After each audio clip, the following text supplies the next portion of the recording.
on est dans un sujet compliqué, il va falloir vulgariser. Comment rendre accessible à tous et partout le solaire? Synology est une entreprise de panneaux solaires fabriquée en France, leader du solaire résidentiel. Créée en 2021, elle équipe déjà plus de 93 000 foyers. Il dispose de plusieurs produits adaptés à tous les habitats et tous les budgets. Aujourd'hui, Théo rencontre Vincent Arouet, cofondateur et CEO de la marque, qui va nous raconter leur succès, leurs produits, l'évolution du marché de l'énergie, mais également leur ambition internationale. Vincent, bienvenue dans les Bruts e-commerce. Je vais lancer mon petit chrono pour qu'on essaie de rester dans les temps habituels de cet épisode. Donc Vincent, tu es le fondateur de Synology. Oui. Alors Synology est une boîte que je te reçois dans ce podcast pour plusieurs raisons. La première, c'est parce que vous êtes un client Kodak depuis assez longtemps. Je suis investisseur chez Synology depuis le dernier round, avec un petit ticket, mais je suis sur la cap table. Donc je suis c'est un ticket quand même. Très content, voilà. Et aussi, Synology est une aventure entrepreneuriale assez dingue. Le premier truc qui est assez choquant, ce sont les chiffres. J'ai un peu halluciné quand j'ai vu les derniers reports, on en a parlé la dernière fois. Mais donc l'année dernière, vous avez bouclé à 18 millions d'euros de chiffre d'affaires. Votre première année de commercialisation. Donc la boîte a été créée en 2019, il y a eu 2 ans d'R&D. Et vous avez fait quelques petits tests, tu m'avais dit, en 2021 de commercialisation. Donc un premier vrai exercice qui était autour de 200 000. Et ensuite, directement, une croissance énorme. Et donc cette année, vous allez faire à peu près x2. Enfin, l'objectif, c'est de faire ça. Donc vous avez bouclé une levée de fonds de 10 millions, donc c'est celle à laquelle j'ai participé. Donc c'est quelque chose d'assez, comment on dit, resplendissant, on va dire comme ça. Non, je veux dire par rapport aux invités que je reçois d'habitude dans les Bruts e-commerce, j'ai écrit des posts sur des success stories pour des chiffres 2 à 3 fois inférieurs. Moi, je suis assez curieux que tu commences par nous raconter un peu la genèse de ce projet-là avant qu'on rentre dans ton explication, tu vois, selon toi, de pourquoi est-ce que ça a pris comme ça. Tu peux nous raconter d'où ça vient, Synology, parce que tu as une expérience dans le solaire quand même qui dépasse... Merci pour cette super et gentille intro. Effectivement, on va parler de solaire, d'énergie. C'est un domaine dans lequel moi j'évolue depuis 15 ans avec mon associé. C'est ma 3e boîte, création à chaque fois. Et je vais enfoncer un peu une porte ouverte, mais j'ai l'impression que cette porte-là, pas grand monde la voit en fait. Et je pense que les gens ont commencé à en prendre conscience qu'elle existait l'année dernière. C'est que en fait, tout ce qui nous entoure, c'est de l'énergie en fait. Et on avait l'impression jusqu'à l'année dernière et la guerre en Ukraine que c'était quelque chose qu'on avait dispo en abondance et quasi gratuitement. Et les gens se sont rendus compte que finalement, fallait s'en occuper. Et que dans le budget au quotidien, ça commençait à peser lourd. Et donc nous, on a créé Synology en se disant, ça existe. 2, il y a plein de gens, quand on les interroge dans la rue, ils sont très fans du solaire, mais le taux d'adoption, il est très très loin de ça, quoi. C'est-à-dire que si 70% des gens voudraient y passer, il y en a moins de 3% qui sont allés. Et on s'est posé la question, finalement, qu'est-ce qui fait qu'il y a ce gap-là, ce gouffre? C'est que finalement, quand on pense panneaux solaires, on pense à des propriétaires de maisons individuelles, à des toitures, à des installateurs. Et donc, ça met de côté tous les autres, quoi. Les gens qui sont locataires, les gens qui sont en appartement, qui n'ont pas le budget, qui n'ont pas envie de faire des travaux. Et l'idée de Synology, elle est née de ça. Comment rendre accessible à tous et partout le solaire? Ok. Et quelle était la difficulté technique, tu vois, parce qu'il y a eu quand même 2 ans sur lequel il n'y a rien qui a été vendu quasiment. Ouais. Pour faire un produit comme ça. En fait, il y avait une double difficulté, c'est-à-dire que nous, pour incarner cette proposition qui était le solaire pour tous partout, il fallait qu'on ait une offre globale. Une offre globale, ça veut dire une offre hardware et en même temps une offre service. Dès le début ? Dès le début.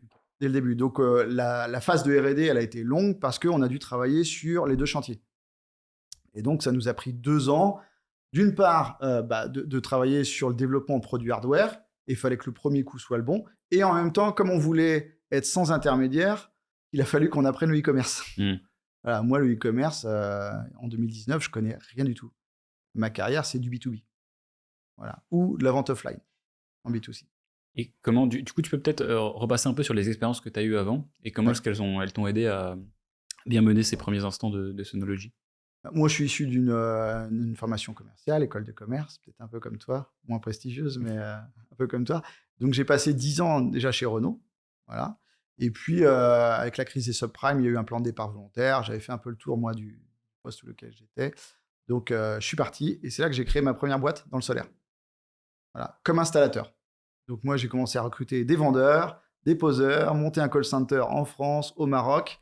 Voilà. Et on a développé la boîte. Et ça m'a permis déjà de connaître une première croissance assez rapide. En 1 an, de se retrouver de 0 à 10 millions et 90 personnes. Et j'ai aussi connu la décroissance tout aussi rapide. Donc, ça m'a permis d'avoir vraiment ces événements hyper durs émotionnellement, mais à un moment donné, ça t'endurcit, ça te construit aussi. Donc ça, c'était la première expérience. Quand ma boîte s'est pété la gueule, c'est là que j'ai connu mon associé d'aujourd'hui, Pascal. Et lui, il avait créé un des derniers aujourd'hui fabricants de panneaux solaires photovoltaïques en France. Il s'appelait Systovi. Et donc, je l'ai rejoint. On a développé la boîte jusqu'à la vendre en 2018. Et c'est là après qu'on a créé Sonology en se disant, mais solaire, on n'a pas encore tout fait, on n'a pas craqué le truc, quoi. Et on va le faire avec Sonology. Et vous aviez déjà identifié le truc avant, quand vous n'aviez pas encore fini la boîte d'avant, ou comment s'est passée cette phase de recherche Parce qu'en fait, c'est ça qui explique en grande partie le fait que ça ait pris. C'est que ça répond très bien en fait à un usage en particulier. Après, vous avez vu le contexte, on en parlera derrière.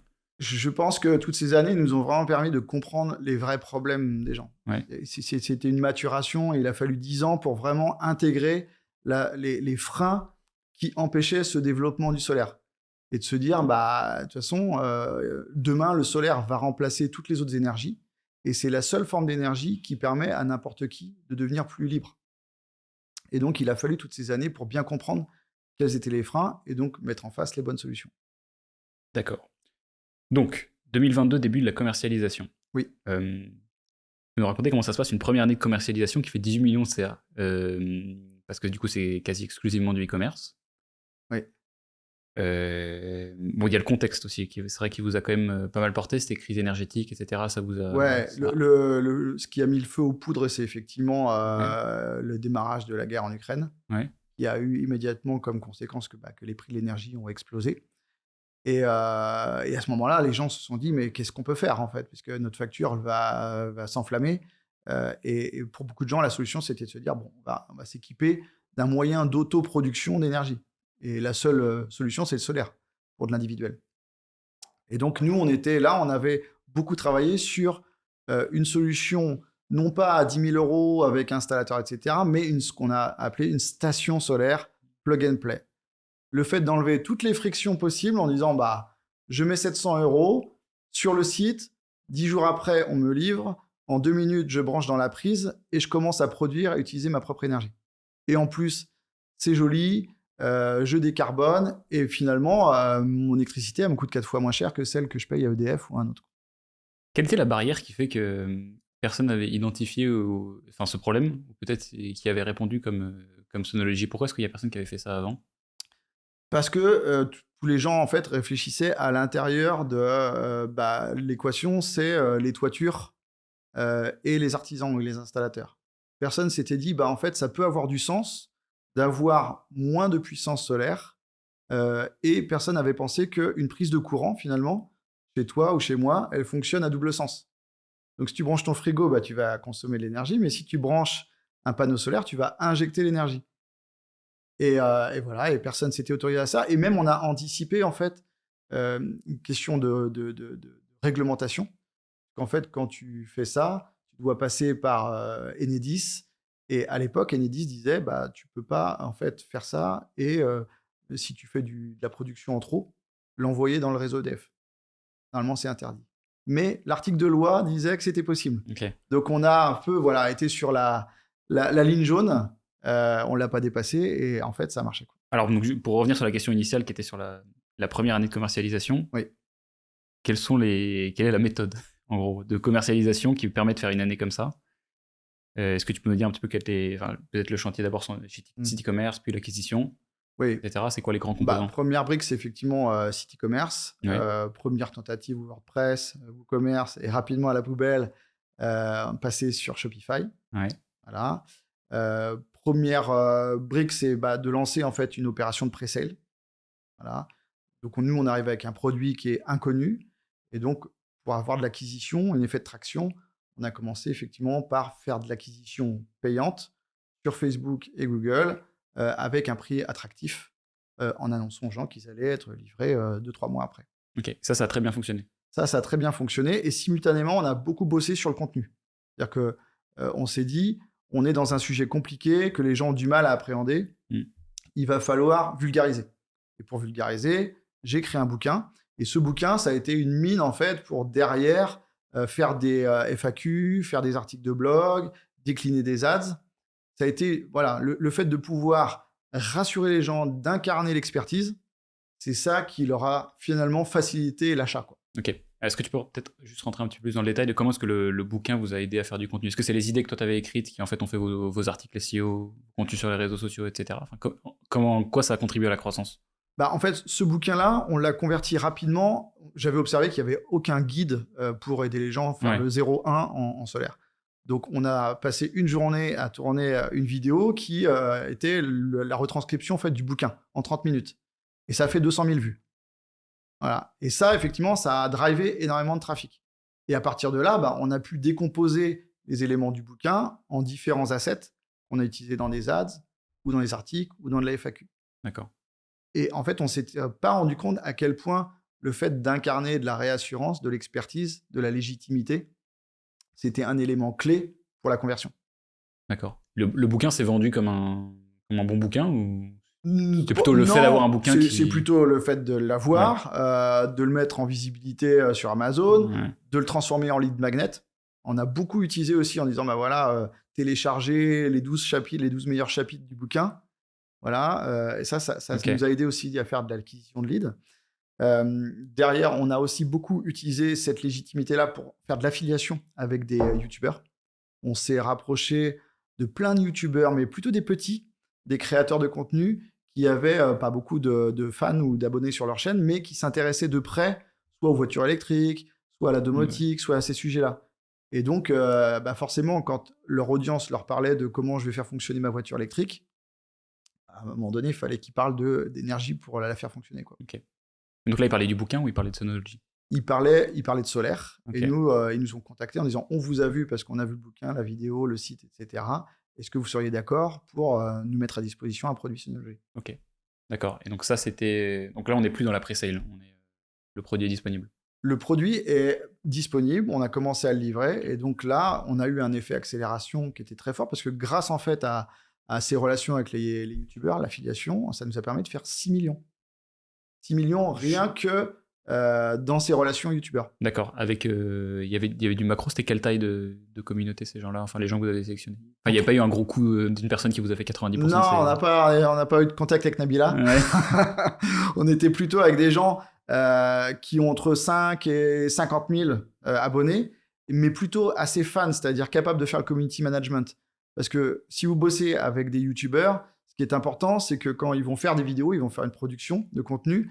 Derrière, ils sont capables de faire le service après-vente, d'aller répondre aux questions qui sont sous la vidéo. Okay. S'il n'y a pas ça, derrière, il n'y a pas d'engagement de ceux qui sont venus voir la vidéo. D'accord. Donc ça, c'était un des grands piliers. Donc l'influence de manière générale sur YouTube, il y en a eu sur d'autres canaux? Il y a eu sur des blogs, mais c'est essentiellement là-dessus. Okay. La PR aussi a été importante. Ah oui? Ouais. On a eu la chance, effectivement, d'avoir des belles expositions à 2-3 reprises en 2022. Notamment, je me souviens, fin octobre 2022, on a été contacté par Capital, M6. Voilà, ça a été... Ça, c'est banco, ça. C'est pas mal. Ouais. Pas mal. C'est-à-dire que je voulais pas voir l'émission, je pensais que ça allait être horrible, parce que j'avais pas d'idée du contenu. Et 500 000 € à une journée, quoi. Énorme. Et comment ça se passe le tournage en soi? Parce que j'ai toujours des échos assez mixtes. Tu peux tourner, et parfois tu as l'impression que tu as tourné un super épisode, en fait, ils l'utilisent pour te démonter. Et ben justement, moi j'avais peur de ça, parce qu'en fait, on avait emmené l'équipe d'M6 sur notre usine, là, à côté de Saint-Brieuc. On était en plein mois d'octobre, il pleuvait comme vache qui pisse. Donc ils m'ont dit, bah fais-moi une démo. Je lui ai dit, je vous préviens, ça va marcher moyen. Bah, on fait pas de miracle, hein, c'est du solaire. Donc quand il y a du soleil, c'est génial, mais quand il y en a un peu moins ou quand il pleut, c'est... Et donc je me suis dit, bon, ils ont filmé ça, ils vont nous défoncer. Et en fait, non, le reportage était vraiment très, très, très cool. Okay. Très favorable. Et ça a été vraiment un coup du hasard que Capital vous contacte ou vous les avez sollicités? Alors, il y avait eu un précédent. Je pense qu'on était dans le carnet d'adresses, puisqu'on avait eu participé à Grand Format, Mrs. Grand Format, qui est le dimanche soir. Ok. Tu veux dire via tes anciennes boîtes ou avec Sonology? Non, avec Sonology. En février, on avait eu un petit passage. Okay. Et ça s'était bien passé. Et donc, bah, voilà, la télé, quand ils ont des bons clients, ils n'hésitent pas à les rappeler, quoi. Okay. Et du coup, ce premier passage, vous l'aviez eu... T'avais quelqu'un qui s'occupait des RP chez toi ou c'est... Non, on a rapidement pris quelqu'un, mais c'était après ça. Okay. Donc ce passage-là, je sais même plus comment il est arrivé, mais en tout cas, il est arrivé. D'accord. Ok. Et donc, donc Capital, d'autres grosses retombées, tu C'est les plus marquantes. Après, ça a été plutôt une addition de petits ruisseaux qu'on fait les belles rivières. Mais... D'accord. Et ça, t'as constaté une vraie contribution au chiffre d'affaires, parce qu'il y a beaucoup de boîtes qui se perdent un peu dans les RP. Les RP, faut pas compter dessus, si tu veux, pour que ce soit un levier fort sur le développement du chiffre d'affaires. Maintenant, si tu es une marque B2C, ça reste quand même un ingrédient indispensable. Il faut accepter de dépenser un peu de fric dessus. Passons à la partie un peu acquisition plus globale. Donc, il y a évidemment de l'ADS dans tout ce mix-là. Ouais, avec Kudak. Avec nous, entre autres. Vous l'avez abordé comment, ce sujet, si on peut revenir au tout début? Parce qu'en fait, c'est marrant que sans expérience e-commerce, en fait, quand je dois définir le profil qui va réussir à faire une super année de commercialisation, j'aurais plutôt pris quelqu'un qui avait une expérience en e-commerce. Vous, c'était pas le cas. C'est le produit qui vous a beaucoup porté. Et pourtant, en fait, vous avez fait tout quasiment parfaitement sur l'e-commerce. Oui, là, c'est quand même assez mystérieux. Il faut être entouré, en fait. Ouais. C'est à ce moment-là que j'ai rencontré Vince, qui est mon head of growth, qui lui, pour le coup, connaît bien le sujet, quoi. Voilà. Et donc, à partir du moment où lui, il a rejoint l'aventure, c'était en septembre 2021. Là, on a pu commencer à en mettre en place des choses vraiment bien, quoi. Et d'ailleurs, je précise pour nos auditeurs, on a enregistré un épisode il y a 1 an, donc avec Vince, notamment. Ouais. Et Ophélie, du coup, qui s'occupe de Sonology, sur plutôt un zoom sur l'acquisition qui a été fait. Là, on parle plus généralement de Sonology. Donc, si vous cherchez un peu plus de précision là-dessus, parce qu'on va pas forcément creuser dans cet épisode-là, allez voir cet épisode, qui est toujours sur la chaîne YouTube. Donc, ça fait que tu m'as dit un truc assez intéressant, c'est que fin 2022, vous aviez 70% des ventes de Sonology qui étaient faites par des gens qui tapaient votre nom dans Google. Oui.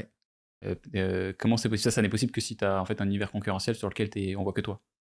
Oui, la réalité, c'est un peu ça, en fait. C'est-à-dire que comme on était pionnier, on a eu, quelque part, 1 an on va dire, de tranquillité avec les concurrents.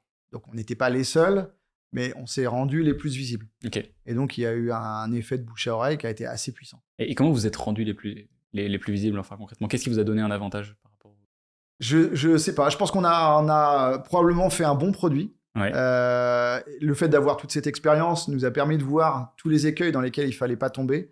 Donc, on a tout de suite compris, en fait, ce que les gens attendaient. Okay. Voilà. On n'a pas eu besoin de faire une étude de marché, puisque, en fait, l'étude de marché, on la faisait depuis 10 ans déjà. Et c'est là que l'expérience peut être intéressante. Okay. Voilà. Et donc, voilà, le truc s'est fait comme ça. Okay. C'est quoi les pièges, par exemple, dans lesquels vous n'êtes pas tombé? Vous avez vu peut-être des concurrents le principal piège dans lequel on n'est pas tombé, c'est qu'on a compris que les gens attendaient un truc qui soit un no-brainer, quoi. C'est-à-dire que les gens ne voulaient pas faire du bricolage, ils voulaient un produit industrialisé, livré chez eux, prêt à brancher et à produire. Voilà. À partir du moment où tu dis il faut sortir le tournevis, le marteau, etc., c'est fini, quoi. Et là, tu perds, je pense, beaucoup de gens. Je t'interromps 30 secondes pour te rappeler que j'anime ce podcast dans le cadre de mon agence Kudak. On accompagne les e-commerçants, les startups et les retailers qui dépensent plus de 100 000 € par an en publicité. Mon travail, c'est de maximiser l'efficacité de leurs canaux d'acquisition en ligne. Donc parmi eux, Facebook, Instagram, TikTok, Snap, Pinterest et Google. On s'appuie sur notre studio créatif, le labo et notre département tracking pour proposer à nos clients une expertise growth e-commerce complète qui leur permet d'atteindre leurs objectifs de croissance. Quelques-unes des marques qui nous ont fait confiance jusqu'à aujourd'hui. Il y en a plus de 130, mais je vous en donne quelques-unes. Gérard Darrel, Perifit, Fursac, Legal Start, Mobile Club et bien d'autres. Donc si ça t'intéresse, tu peux réserver un appel de découverte avec un membre de mon équipe sur le lien en description. J'arrête de t'embêter, on reprend l'épisode. Et vous avez fini, donc c'est-à-dire que l'environnement concurrentiel à partir de principalement 2023 a commencé à être un petit peu plus oui, parce que on fait des enjeux à un moment donné. Ouais. Alors après, même si l'exécution des concurrents n'est pas forcément aussi bonne que celle qu'on a fait, ça fait quand même de la concurrence. Après, c'est bon parce que ça légitime aussi une catégorie. Donc moi, j'ai pas de problème avec ça. Ok. Et donc stratégiquement, qu'est-ce que ça a changé pour vous d'avoir plus de personnes sur votre créneau? Ça nous a obligés en fait à continuer à faire plusieurs choses. Déjà, développer des nouveaux produits pour continuer à construire nos barrières à l'entrée. La première barrière qu'on avait, c'était l'industrialisation. Personne aujourd'hui ne franchisse pas là. La deuxième, c'est développer de l'innovation. Donc là, on a sorti par exemple la dernière station solaire qui s'appelle Playmax, qui intègre un système de stockage d'énergie, une batterie. On a développé de l'applicatif aussi. Donc là, c'est une façon, effectivement, de rendre le produit tellement sophistiqué que les concurrents ont du mal à le reproduire, à le copier. Et puis, sur la partie promotion, ça nous a obligés à monter notre niveau de jeu sur les productions d'ads, sur la diversification des canaux d'acquisition. Voilà, donc on a dû bosser sur tous ces leviers-là. Ok. Creusons un petit peu, du coup, je suis assez intéressé par la partie produit, donc ce produit complémentaire, le Playmax, c'est ça? Ouais. Est-ce que c'était un no-brainer? Vous saviez que vous allez développer ça comme produit supplémentaire? À quel moment vous avez compris que c'était la bonne façon de compléter la gamme? C'est une vision qu'on avait déjà dès le départ. Okay. On avait même déposé ce qu'on appelle une enveloppe solo, qui est un peu l'antichambre du brevet. Okay. Voilà. Et on s'est dit, il va falloir du temps pour le développer. Et aussi, on veut que le produit soit beau. Donc, on a fait aussi appel à des gens de gros calibre sur la partie design. Parce que les gens ont l'habitude de penser que le solaire, c'est moche. Donc, il fallait qu'on le rende beau. Et en plus, hyper techno, quoi. Ok. Ça, c'était un besoin client parce que souvent, ça peut... du coup, tu dis, les prospects, ils ont besoin d'un truc simple. Pas forcément d'un truc super sophistiqué. Quand tu vas rajouter du design et tout dans tous les sens, les gens ils se disent peut-être que j'en ai pas besoin, ça va coûter peut-être plus cher qu'un truc que je pourrais trouver ailleurs. Toi, dès le début, tu t'es dit ok, il faut que le truc soit magnifique, que j'ai une belle... Parce que la brand Sonology aussi est hyper travaillée. C'est assez surprenant. On s'attendrait pas forcément à ça d'une boîte de solaire. On paraît avec les Enedis, etc. et tout, c'est pas des gens qui... C'est une vision que tu avais dès le démarrage. Ouais, le branding, c'était vraiment le premier sujet sur lequel on a bossé. Ouais. En se disant, il faut pas qu'on soit dans les mêmes codes. Hein, le vert, le bleu, le machin. Enfin, tu vois, quoi. Moche. Voilà, moche et puis tellement attendu. Ouais. Donc, il fallait prendre les gens à contre-pied aussi. Et véhiculer cette idée un peu lifestyle, d'écologie, un peu fun, hédoniste, etc. Donc, voilà, on a déjà, au tout départ, imaginé que le branding serait la clé. Et après, les produits découleraient aussi de la marque. Je dirais que c'est quoi un peu les messages de marque de Sonology, les attributs principaux, ce que vous avez voulu véhiculer via tout l'univers que vous avez créé? L'expression qu'on utilise, c'est un truc étrangement satisfaisant. C'est vrai? Oddly satisfying. Okay. Ouais, y a deux notions. Il y a le côté empowerment, forcément, puisque on vend du do-it-yourself aux gens. Hein. Vous allez autoproduire, autoconsommer votre propre électricité solaire. Donc, il y a quelque chose qui te donne le pouvoir. Et en même temps, tu sais pas pourquoi c'est satisfaisant, mais ça l'est, en fait. C'est assez étrange. Voilà, c'est un peu les deux gros ingrédients de la marque. Ok. C'est un peu l'antidote à l'immobilisme, Sonology. Ok. Et donc, attends, juste pour revenir sur le Playmax, excuse-moi, pour revenir sur le début, ça répond à quelle typologie de clients différentes? En fait, on a deux types de clients ou deux personas. Il y a une première catégorie de gens, ce qu'ils veulent, eux, c'est faire un maximum d'économies. Ils veulent faire baisser leur facture d'électricité. Voilà, donc ce qu'ils privilégient, c'est la rentabilité. Okay. Et une deuxième partie de gens qui veulent faire ça à EDF. C'est un segment vraiment... C'est des gens qui recherchent l'autonomie, l'indépendance énergétique. Alors, on n'est pas loin du survivalisme, mais on n'y est pas totalement. Mais en tout cas, il y a un peu cette idée-là, en fait. C'est-à-dire que si on pouvait se couper du réseau, ce serait pas mal. Et on estime que la répartition n'est pas loin d'être 50-50. Même si, dans un cas, le budget pour faire réaliser le rêve, il est un peu plus onéreux, quoi. D'accord. Et du coup, dans quel sens, sans nous dire forcément ce qui est prévu dans les tuyaux de nouveau développement produit, aujourd'hui, le but, c'est de créer quel genre de catalogue en fait, produit sur Sonology, qui va répondre à quel besoin? Nous, en fait, on identifie des cas d'usage. Ouais. On se dit, voilà, qui n'a pas accès au solaire? Qui pourrait en tirer un bénéfice? Et donc, on a commencé par les gens qui étaient en maison, mais qui ne voulaient pas faire de travaux, et qui étaient aussi locataires.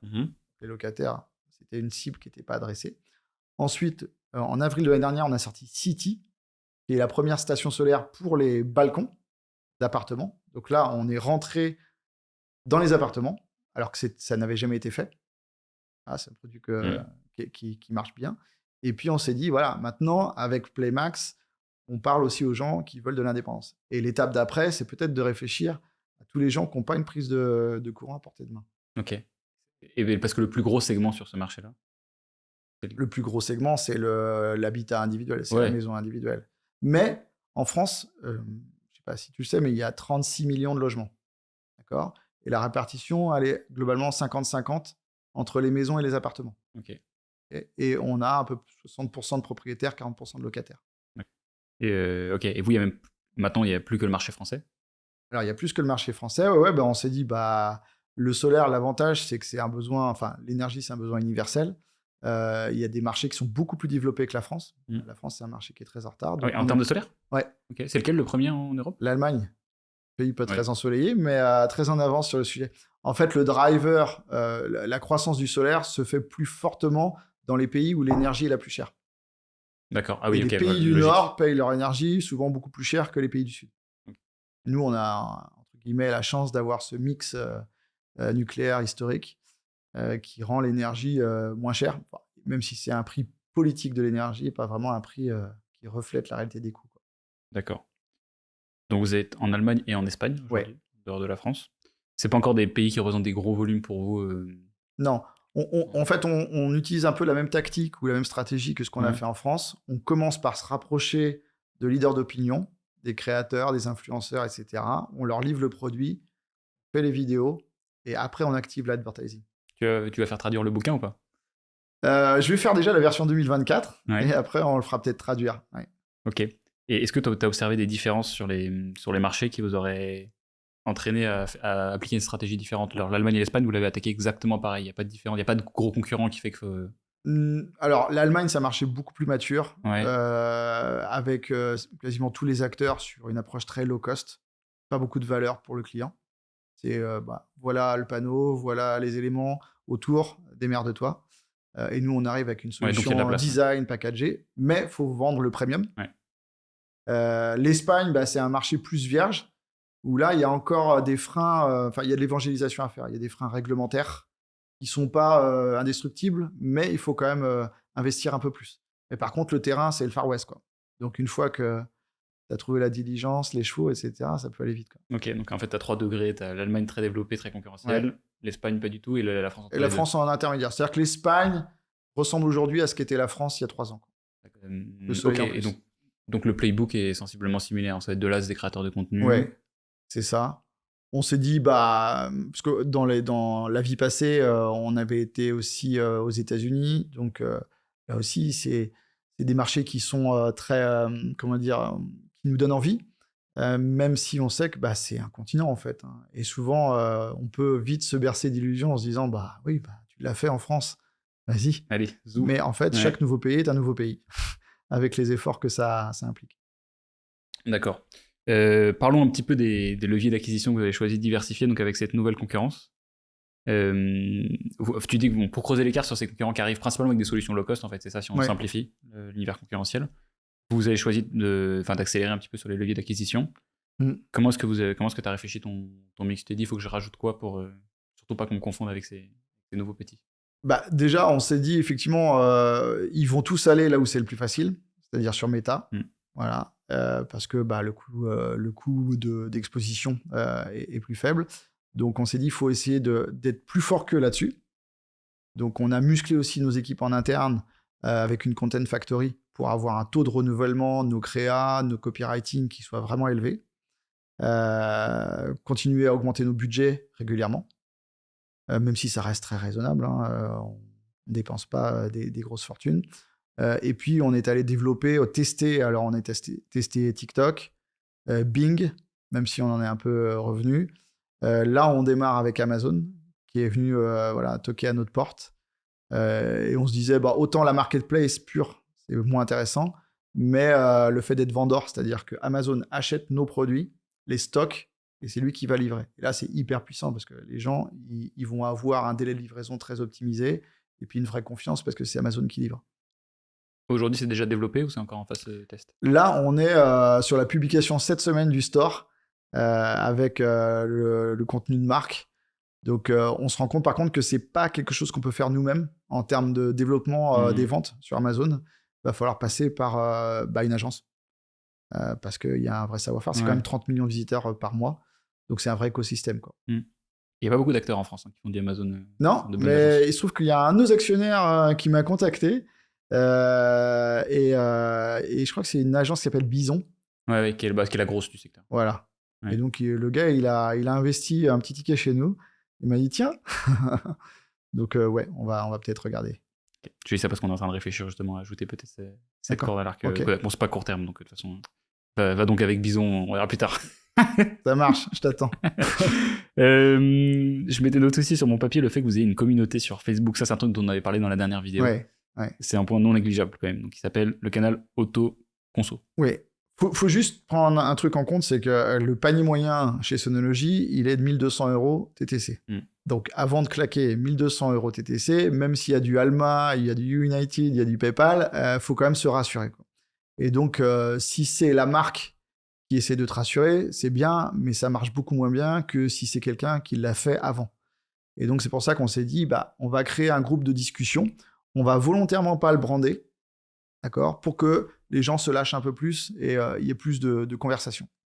Et la mayonnaise, elle a pris instantanément. On a aujourd'hui plus de 12 000 membres sur ce groupe Facebook qui s'appelle Canal Autoconso. D'accord. Et volontairement, en plus, on n'intervient jamais dessus. C'est-à-dire que les gens juste vous font la propre... Mais ça parle de Sonology beaucoup dedans ? Ça parle de Sonology. Alors, dès que ça parle des concurrents, voilà, ça reste quand même une charte où c'est concentré sur les produits de Sonology, mais on ne prend pas parti. On ne prend pas parti dans les discussions. D'accord. Et donc, ça vous permet aussi de voir un peu les questions que les gens posent sur vos produits. Et c'est génial, parce qu'effectivement, on a tous les feedbacks du marché qui nous arrivent comme ça. Okay. Donc ça, c'est merveilleux, hein, quand vous avez qu'à vous baisser pour récolter les objections, les critiques, les motifs de satisfaction, c'est impeccable. D'accord. Et vous avez appris des trucs intéressants. Tu as peut-être des exemples de choses que vous avez découvert dans ce groupe-là ou pas ? Oui, on a des exemples. Alors, il n'y a pas un exemple particulier qui me vient en tête, mais parce qu'on fait une curation permanente. Ouais. Donc, nous, ça nous permet d'ajuster toujours petit à petit tout le funnel. On s'est rendu compte, moi, c'est un truc qui me rend malade, mais en permanence, on refait le site, on refait des sections du site, que ce soit les pages produits, la homepage, le cart, le checkout. Voilà, j'ai l'impression qu'on doit absolument fine-tuner tout en permanence. D'accord. Suite au retour que vous avez. Suite au retour qu'on a, ouais. Ok. Oui, il faut quand même qu'on parle de B2B. Ça, c'est très intéressant. Ouais. Parce que... Ouais, vas-y, je te laisse. Ouais, le B2B, c'est devenu assez rapidement une évidence parce que la vente en e-commerce, ça nous permet de toucher les gens qui sont prêts à acheter en ligne. Mais il y a plein de gens qui sont pas prêts à acheter en ligne, qui préfèrent acheter en physique, donc chez des retailers. Et là, on s'est dit, qu'est-ce qu'on fait ? Est-ce qu'on propose en fait nos produits avec la marque Sonology, par exemple, à des grandes surfaces de bricolage ? Mais le risque, c'était en fait qu'il y ait, eux, des pratiques de prix qui ne soient pas cohérentes avec ce que nous, on fait sur notre site e-commerce. Donc, on a préféré créer une autre marque qu'on a appelée Autoconso. Sauf que j'avais déposé le nom de domaine juste avant la création de la boîte. Et donc, voilà, on a développé cette marque avec aussi produits spécifiques. Voilà, comme ça, chaque segment d'activité peut vivre sa vie tranquillement, quoi. Ok. Donc c'était un choix parce que vous abandonnez quand même un peu la notoriété tout l'argent que vous avez développé en fait que vous avez dépensé sur la brand awareness Sonology. Ouais. Ça c'était dans la balance entre créer une nouvelle marque et pas créer une nouvelle marque. C'était négligeable. Vous avez choisi de l'écarter. parce que le risque effectivement de pas vendre parce que on était moins cher potentiellement sur le site web, il était trop fort. Donc il fallait faire entre guillemets ce sacrifice de la marque. Aujourd'hui, c'est quoi l'ambition avec le B2B ? Vous resterez une marque B2C ou principalement, tu n'as pas de... Je pense que oui, je l'ai dit, le principal asset, c'est la marque. Donc voilà, l'ambition, c'est de la développer au maximum. Mais ceci étant, on a quand même beaucoup de potentiel de développement dans le B2B. Donc je me suis pas mis j'ai pas mis le curseur à un endroit précis entre les deux, quoi. D'accord. C'est quoi comme équipe du coup chez vous qui développe le B2B ? On a deux personnes, on a Fabrice et Alexandra. Donc eux, ils font les négos en fait avec les têtes de réseau, les grosses enseignes. Et puis après, on essaie aussi de faire de l'automation. Tout ce qu'on a appris en e-commerce, dans le growth, on essaie aussi de l'appliquer dans l'acquisition en B2B et dans l'animation des points de vente. Ok, d'accord. Et donc en fait aujourd'hui, t'as que deux personnes de toute la boîte qui bossent sur... Ouais. Bon, après, c'est pas exclu qu'on renforce l'équipe. Je veux dire par rapport à ton équipe totale qui fait combien de personnes d'ailleurs ? Là, à date, on est 37. Ok. D'accord. Et donc avec c'est quoi ? C'était un taux de 35 personnes au e-commerce, quoi. Alors, on a en e-commerce, non. Sur la partie market, on a 4 personnes. En pure marketing. Ouais. Hein. Ok. Voilà. Après, on a beaucoup de gens en customer success. Ok. Parce que on a, je crois que par semaine, c'est autour des 1500 à 2000 appels entrants. 7 à 800 conversations de chat et autour de 1000 mails entrants aussi par semaine à traiter. Ok. Oui, c'est énorme. Donc, il faut un peu de monde. Et donc, tu l'as internalisé, ton équipe. Ouais. On a une grosse équipe R&D aussi, avec 4 ingénieurs. IoT, électronique, mécanique. En fait, on fait tout aussi en interne, le design, le développement produit. Et puis, on a une autre activité où, en fait, on a essayé aussi de révolutionner la façon dont on vend les toitures solaires avec installateur. Ça s'appelle Home chez nous. Donc, il y a 4 produits chez Sonology. Il y a Play, le premier produit, qui est le best-seller. Play Max, qui est une version avec batterie. City pour les balcons. Et Home, qui est, entre guillemets, notre marketplace, qui nous permet de, en fait, pour la première fois, de designer à distance, en visio. On a une équipe de vente, d'accord, qui nous permet, on a développé toute une tech, qui est un outil d'aide à la vente, et qui nous permet à distance, en une demi-heure, de faire tout le design des panneaux sur le toit du client, de mesurer heure par heure combien il consomme, combien ça va produire, de lui sortir, l'algo nous permet de sortir l'installation solaire qui maximise la rentabilité du client, et on va jusqu'à la vente comme ça. On envoie même un devis sur mesure que le client signe en ligne avec YouSign, et après on balance à notre réseau d'installateurs national, et eux ils viennent le jour J pour faire les travaux. D'accord. Et alors du coup, si ça répond à quelle typologie d'acheteurs en particulier? Là, c'est les gens qui veulent en fait avoir plus d'électricité solaire et qui vont utiliser pour ça leur toit. Mais ils vont pas monter eux-mêmes sur leur toit pour poser tout seuls les panneaux comme des grands. On est quand même sur de la hauteur, il y a des enjeux d'étanchéité, d'électricité. Donc là, nous, on préfère faire appel à des installateurs. Et ce qui est notre force, je crois, parce qu'on est la seule marque en Europe à avoir cette gamme hardware et software service, c'est les synergies, ces espèces de boucles vertueuses qui existent entre les deux. On a quasiment 30% des gens qui ont installé avec nous sur leur toit, qui ont commencé en achetant sur le e-commerce les stations solaires. Comme quoi, en fait, c'est bien un cycle de croissance, en fait. J'ai un doute, je suis le particulier, j'ai un doute sur le produit, la technologie, etc. J'y vais pas pour 10 000. Par contre, 700, pas de problème. L'achat d'impulsion fonctionne. Je me rassure, on a 30% de repeat buyer. D'accord. En moyenne, les gens, j'ai dit, mettez 1 200 € TTC, ça correspond à 1,7 stations. On a plus de 30% de gens qui réachètent des stations. Et après, on a une bonne partie de nos clients en toiture qui ont aussi démarré avec nous en hardware. D'accord. Et puis après, de toute façon, il n'y a pas d'usage au-dessus de celui-là. Non. Après, bon, on peut toujours rajouter. La seule limite, c'est le budget et l'espace sur la toiture, ou dans le jardin. D'accord. Ok, super clair. Et donc, ton chiffre d'affaires est assez bien réparti quand même entre les 4 produits, ou il y a un best-seller qui porte tout? C'est Play? Alors, Play Max City, c'est le gros du chiffre d'affaires. Le fait que Home peut être beaucoup plus gros, mais le business model, c'est un modèle à la commission aujourd'hui. Donc, on est en train de faire évoluer ce business model pour revendiquer 100% du CA. Mais aujourd'hui, c'est pas nous qui facturons le particulier. On est le prestataire de notre réseau d'installateurs partenaires. Donc, on a un pourcentage du montant du devis. Ok. Donc, normalement, si on revendiquait la totalité du chiffre d'affaires, ça pèserait beaucoup plus lourd dans le global. Ok. Ce qui peut du coup ouvrir tout un pan dont on parlait avant, je ne sais même pas si tu as envie d'en parler dans ce podcast, mais de croissance externe, potentiellement sur cette partie purement du coup marketplace. Oui, parce qu'on maîtrise l'amont, c'est-à-dire l'acquisition, la conversion, acquisition de leads et conversion client. Ce qui peut être intéressant, c'est d'être price maker, parce qu'en fait, les gens, ils achètent du solaire parce que ils vont pouvoir, l'énergie va leur coûter moins cher que ce qu'ils payent EDF. Donc, tout ce qu'on peut faire qui fait baisser le price point, c'est bon à prendre. Et dans ce qu'on peut faire, c'est de maîtriser tous les maillons de la chaîne. Et un des maillons importants de la chaîne, c'est l'artisan. Ok. Voilà. D'accord. L'ambition de Sonology il y a plusieurs années. Lors d'un déj, on avait parlé de chiffres absolument ahurissants, d'ambition assez court terme d'ailleurs, de faire des gros chiffres d'affaires. Que je ne révèle pas parce que je ne sais pas si tu veux en parler, mais en tout cas, plus globalement, est-ce que tu peux nous expliquer à quoi vont ressembler les années qui vont arriver pour Sonology et comment tu prévois d'en faire on va essayer de maintenir le même tempo en termes de croissance. Donc là, on va pas être loin des 100% de croissance. Donc si on arrive à reproduire ça l'année prochaine et l'année suivante, voilà, ce qu'on a vendu dans le cadre de notre levée de fonds, c'est d'arriver assez rapidement à 100 millions. Ok. Et le plan pour ça est européen plus que Allemagne, Espagne, ou ça se fait sur les pays qui sont déjà ouverts? Déjà, si chaque pays contribue de la même manière que la France, ça peut aller assez vite. Ouais. Mais oui, on a bien idée qu'il y aura d'autres pays. Il y aura potentiellement d'autres produits.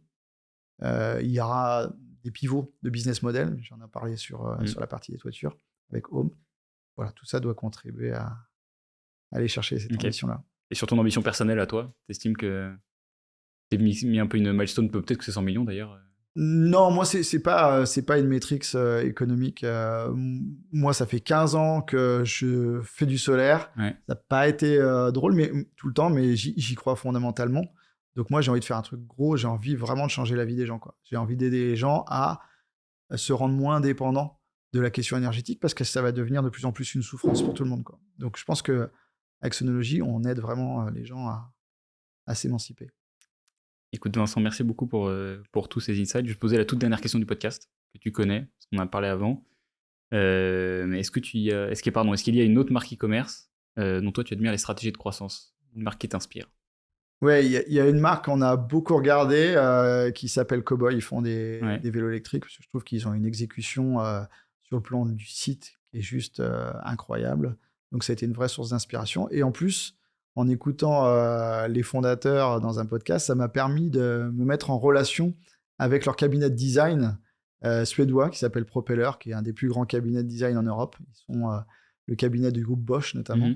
Donc voilà, pour ces deux raisons-là, j'aime bien ce qu'ils font. Et donc c'est eux qui ont fait les produits Sono? Propeller, ouais, ils ont fait Playmax. Ok. Ouais. Nice. Bon bah écoute Vincent, merci beaucoup. On va pouvoir s'arrêter là tranquillement. Je pense qu'on a 40 minutes d'épisode bien dense. Merci pour ton temps. On va dire au revoir à nos auditeurs. On leur donner rendez-vous dans 2 semaines. Toutes les 2 semaines maintenant, les Brut e-commerce, pour un nouvel épisode. Salut à tous. C'était beau.